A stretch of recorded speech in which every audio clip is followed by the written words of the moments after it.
tørrede man dem her. Nu sender man det jo bare til fabrikkerne, og det de får bryggerierne, det er jo så et koncentrat på flaske. Sådan foregår det nu om dagen. Der er over 4.000 bryggerier her i Tyskland. Det største bryggeri, det hedder Marsteiner Brauerei. Det ligger nede i Sauerland, ikke så langt fra Benedikte Slot. Og det er meget dejligt at komme derned. Man får en rundvisning, vi bliver kørt rundt i busser, og vi ser film, og vi drikker øl, og det er vældig herligt. Nå.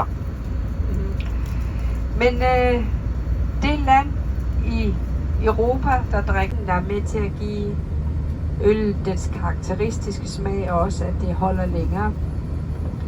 Men i gamle